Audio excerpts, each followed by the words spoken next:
Yeah. far past you. No, I mean we're in a tough spot right now. You know, let's call it as it is. You know, this is not what we or all of us expected for the season to go or part of the season to go, but it is what it is. You know, you can't erase it, and we got to accept it, and we got to fix it, and we got to keep working. And it doesn't always happen overnight. It doesn't always happen when you want it to, but we got to continue to keep moving forward. And you got to grind, and you got to stay together, and that's what we're doing. And it doesn't mean that we're going to go out and win the next game, but man, we are really trying hard to do that. And these guys, you know, they're trying to do the right stuff, and we just gotta carry it over to games and do it in a game.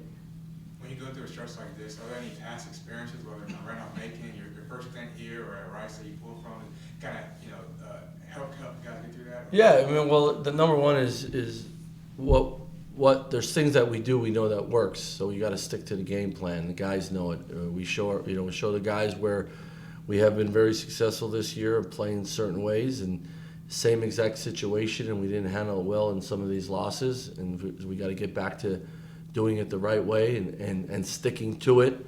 The biggest thing right now is we're allowing these runs from a 6-0 run to turn into a 12-0 run, and part of it is our decision making in those runs instead of staying connected and really sticking to the game plan, and we're averting from it, and we're going off the tracks, and then it turns into 13-0, 15-0, 16-2, and those are those moments where with an older group we gotta stick together and stick to the plan. But we got to make it all learning experiences, no matter how hard it is for all of us.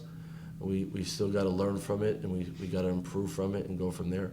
You've talked a lot about not letting defense affect offense and vice versa, but do you still see that happening? Yeah, no, it is. That as a coach, I've been harping on it, and we're showing our guys tape that a poor shot leads to an easy basket for the other team, or bad defense, and we come down and take a bad shot and give it right back to them. Those scenarios have really hurt us, especially the last 4 games, and that's created some of the runs we've had, and we're addressing it. It's from changing lineups at times in the middle of the game, changing the way we're trying to do some things offensively and defensively, but it's more the staying connected and sticking to the game plan of not giving the other team an easier chance the next time down, and that's been our Achilles heel right now.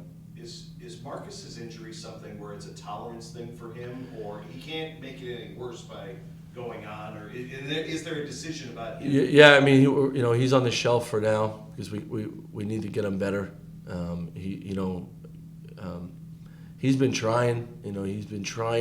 He's been rehabbing to get back on the court for each game, but then in the game, it's just he's having trouble pushing off. He's having trouble changing direction. And it's just bothered him too much to try to do the things he does, and that's really hard for any athlete to do, especially somebody that uses his legs like he does. So, we pretty much made a decision that we're gonna, we're still saying day to day because he could feel a lot better tomorrow than he is today, but we gotta get him closer to 100 than being in the 60s and the 70s because it's bothered him too much and he's too sore. Is it frustrating for everybody involved because there's no, like, if somebody has a thumb problem, you can say, okay, 2 weeks and you should be okay. This is much more vague, and it's kind of it's a vague. It's a lot of things come together. A movement hurts it here and there. He's rehabbing. His mindset is I can play, I can help, but what he's doing is he's trying to do what he thinks he can do on 60% of his legs, and it's not helping him, and it's not helping us, and we got to get him back closer to 100 before we put him back out there. Is that why he came out midway through the second half? Yeah. Okay, this was bothering him. Okay. Yeah. I know Bones was the hip flexor. Yeah, he's got a strained hip flexor. He's been day to day, so he rehabbed like crazy yesterday, and hopefully he'll be ready to go. But it is bothering him. But you would think he would obviously start if he's ready, good to go. Yeah. Okay. Yeah. And Corey. Corey's out. Corey be out until further notice. So he's the shot or the steroid pack that he's taken on his foot is not responding. His foot's not responding to it. So we're gonna wait and we'll go with the doctor's call from there. But right now he's out until further notice. Is that the left foot that had been bothering him before? Yeah, like I guess a sports sprain. Yeah. It's the left. Yeah. Is it that same issue like a sprain? Yeah, it's more of a bone bruise type of thing, not really a sprained foot. It's more of like a cyst type of thing. You know, it's more of a bone bruise, and it's not healing. What do you as Bones kind of I guess takes this on for the time being? What do you need to see from him moving forward? As he kind of takes it on his back a little bit. Well, the biggest thing with Bones is one play at a time, and not try to get, if something doesn't go our way, not try to get it back with a home run. And we all love his ability and the way he sees the game, but he's going to continue to be a student in the game and learn the nuances of being a college point guard. And he's done a good job of listening and learning. And we just, now that he's out there for longer stretches, he's got to log the game like a point guard, and really get his teammates to do what he calls and what we call, and really really think the game on both sides of the ball, and really be a talkative point guard and talk his teammates into what we need to do. And it's just keep evolving, and you can do it in late February as much as you could do it in October. Just keep learning and keep evolving. We've seen more of the other freshmen recently as well, as far as Trey and Jaren. Yeah. And Hassan too. What has stood out the most to you as they've kind of been asked to play?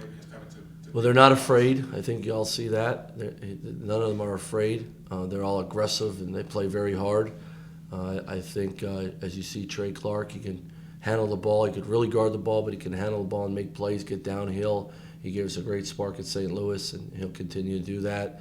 I think Jaren McAllister has done a great job of sparking just energy and hard effort and hard work, and he's really gotten better in December and January, and it's carried over here to February. And he's given us a spark, and he's got to continue to try to make these effort plays that can really spark his team. And then Hassan is just getting better every day. Really proud of his effort and his approach, and he's sort of been thrown in the fire here, and he's responded with some baskets, some blocked shots, playing some really good defense. And this is all new to Hassan. He hasn't played basketball very long, but each week he's getting a little bit better. He's competing at a higher level, and he's been helping us. So all four of these freshmen have given us a spark, have given these older guys a spark, and now we need to do even more with some guys down. Was the Dayton game maybe your most inspired defensive effort out of the last 5 or 6? It seemed that way, but...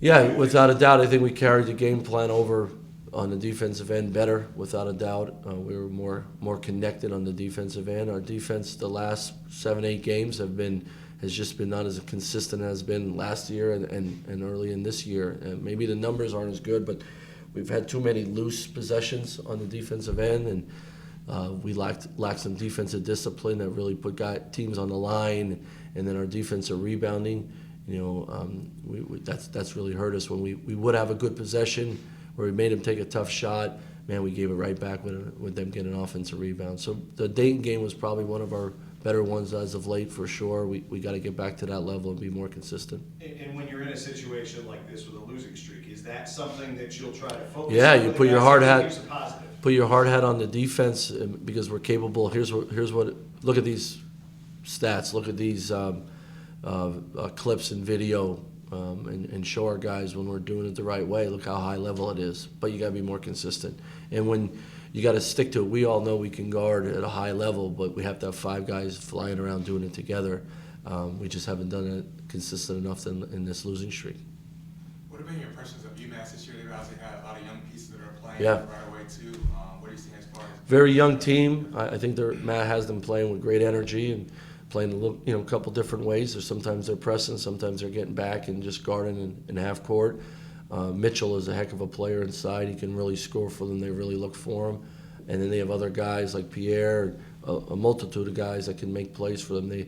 They're playing a lot of guys like us when we got a full team, but they they're very young, but they play with great energy, and they're trying to play the right way, and they've been a lot more consistent here down the stretch. They're one of the most improved teams from like December in the conference. Yeah, there's been a couple of them. They're definitely one of them, without a doubt. Trey and Bones are obviously, two of the top freshmen in the conference right now. What makes for a successful freshman, a guy who's able to come in to a conference like that 18 and have success right away? Well, have confidence in your own game and know it can translate to the next level, and that comes with competing, number one. You got to compete. And then when you find out, man, I'm not as good at this level in certain aspects of my game, you really work hard on them. And, I think one thing about our staff grabs our guys a lot and works with them, and they've done that with our freshmen. And I think all that extra work and that one-on-one time, I think, before and after practice and sometimes in the mornings, I think that stuff really is carrying over for some of these young guys that have success. The other thing is the way we compete in practice and go after each other. I think that helps these guys know that if I can play against my teammates at this level, I can do that against teams we play on the nights we play.